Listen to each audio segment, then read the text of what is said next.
Hey everybody, this is Fago Franklin III with New Stitch Media. I'm here with the iconic legend, Nancy Lieberman. First and foremost, how are you doing today? I'm good.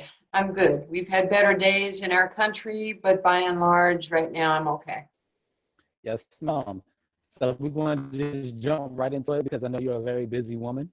So how are you feeling about the NBA restarting up the season? I'm excited.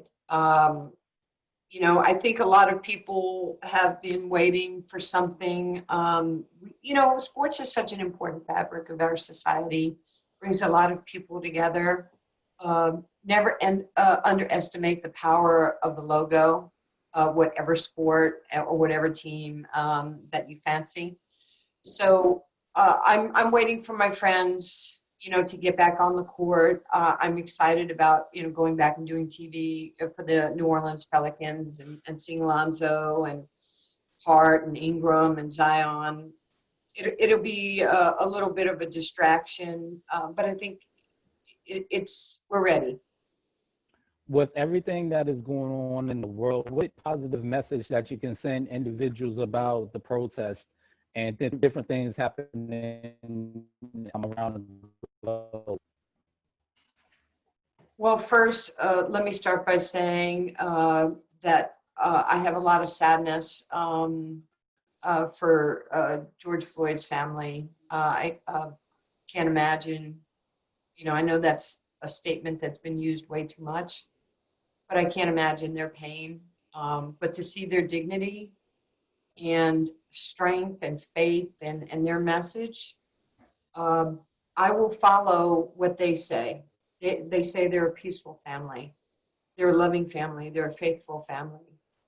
And, the only way we're going to continue to grow is if white America is willing to listen, white America is willing to grow, if white America is willing to, stand in lockstep, with our brothers and sisters in the African American community. I think that it's really important. Change has to happen. Um, what happened 400 years ago will not and cannot happen in 2020. And we have to have basic human rights and we have to have equality. And I don't think that's too much to ask for. I definitely agree. And I know outside of that, you do a lot of things within the community. Tell people a little bit about your charities and the purpose within your charities. Well, thank you for talking about my Nancy Liberman charities. I'm not sure if it's the appropriate time to talk about it, but it will give me a chance to share with your listeners why I chose the underserved, people below the poverty line. So you get a chance to take a look at me today, and people can read my bio and go, "Oh my God, she did this, or she did that, or all Hmm. those nice things that you said about me." And I'm proud of that. But I was a poor kid growing up in New York City, and we were one grandparent away from food stamps. I don't want to get into who was poorer or who had less than somebody else, but I had no father, and there were days we had no food or no electricity. Much of my childhood was tremendously angry. I didn't know if I was going to kill you, and I didn't know if I was going to kill me. I was hopeless. I was helpless. I hated my circumstances. It was emotional, but I learned to kind of be devoid of those feelings and go inward instead of embracing other things. Uh, I feel very fortunate because when I was playing basketball, which was my safe, really the blessing in my life is that I started playing football, baseball, basketball. When white America, as a 8, 9, 10-year-old little Jewish redheaded white girl, they were saying, "Miss Liebman, what's wrong with your daughter? Why is she playing in the schoolyard with black kids? Why is she always in the hood? Why is she doing this? Why can't she be like her brother?" Uh, I was so tired of being bullied, profiled, told who I was, what I wasn't. So I had an angry childhood. And then it was a phenomena. I would go at 11, 12 years old to Rucker Park, to Harlem by myself at night to play in one of the most famous outdoor parks in the world. And the Black community rallied around me. They didn't ask questions other than, why are you here? Are you scared? Um, are you lost? No, I'm not. And I'm not afraid. And I want to play and I could use your help. So there was this immediate bond. And so the African American community championed me. They celebrated me. They didn't tolerate me. So obviously, my bond um, with the community, I didn't wake up at 50 years old and have made money or been successful and said, let me do something for somebody who doesn't look like me. I'm doing what I learned. I'm doing what I was taught. I was loved and cared for and protected by people who did not look like me. And I have that same belief system. I have that same love and protectiveness of the Black community. I'm not saying I know everything. Obviously, we've joked about it for a long time, like, I'm the blackest white woman but I don't want to even portray that I understand the pain that the community has gone through or is currently going through. But I'm tired of funerals for African Americans that are senseless. And I do think we have to, we have to take a hard look at a lot of different areas from, police brutality. I don't think every police officer is bad. I don't think every white person is bad. I don't think every African American is bad. But I think we do have to come together and find out, on my side of the ledger, there would be no reason for me to tell you what you need. I need to hear what you need from us. How can we support you? How can we grow? And it has to become law. That's the only way there's going to be change. I don't know, maybe if we hit the pocketbook of the politicians, things will be different. I'm tired of people saying, vote for me and I'll do this and this and this for you. Well, really? I can fact check. It's on the internet. I know how you voted. I know what you ran on. I know what you said to the African American community when you got elected. Did you do what you said? Did you get any bills passed? Did you sign any bills that protected the community from red line communities, from how tax dollars are spent, where it's put? Did local businesses provide, loans or grants to people that were trying to buy homes for mortgages or start individual businesses? Did you give money to African American communities, or did you not? Do you have implicit bias that you don't even know you have? I want to know this. So I think we need to know what you need. Amen. Amen. And we're going to switch it a little bit. So as you were stating, sports was your safe haven, and I understand that the nation was going through the coronavirus pandemic. Did you enjoy the Jordan documentary, The Last Dance, and how did it make you feel? Well, obviously, well, not obviously. Michael and I have been friends, since '84 or so, and Charles.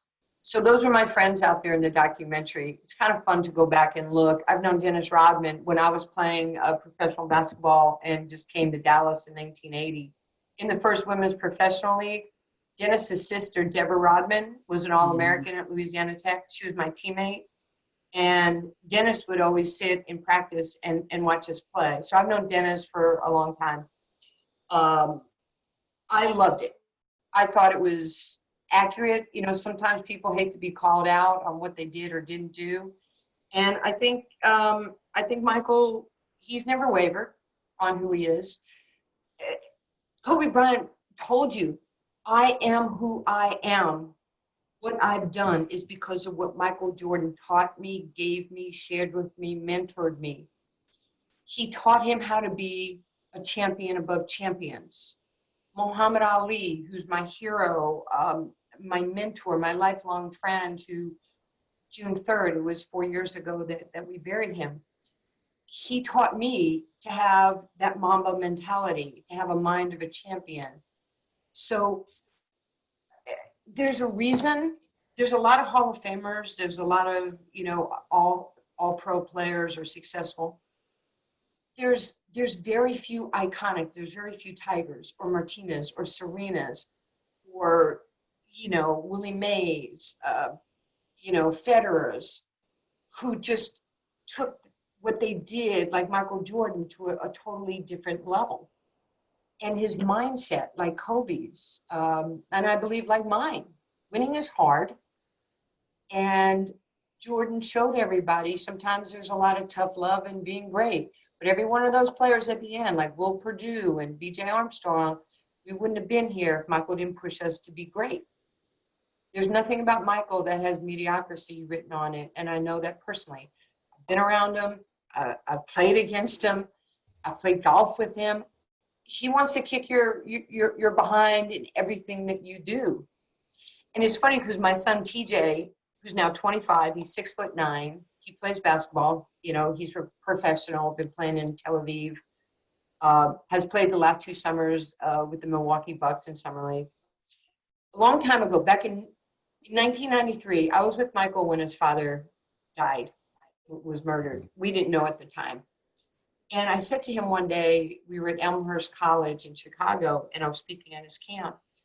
And I said, why do you play so hard against the staff and the kids? And he says, they'll beat me when they can beat me. And I filed that.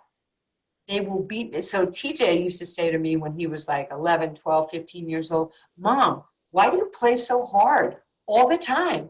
Why do you play so hard against me? And I said, son, you will beat me when you can beat me. It will happen. So, now I'm 61 years old. He's 25. He's a maniac. He's strong as hell. And he tries to kick my ass every time we play. And I go, TJ, what other mothers are playing basketball out here at 61 years old? He goes, you taught me you will beat me when you can beat me. I said, well, that day is not going to happen. So, obviously Michael shared something with me. I shared it with my son. He's uber competitive, even with his mother. And we're in a competitive society. It's okay to want to win. It's okay for me to want to be better than you. Again, go ask Kobe. Kobe had no time for people.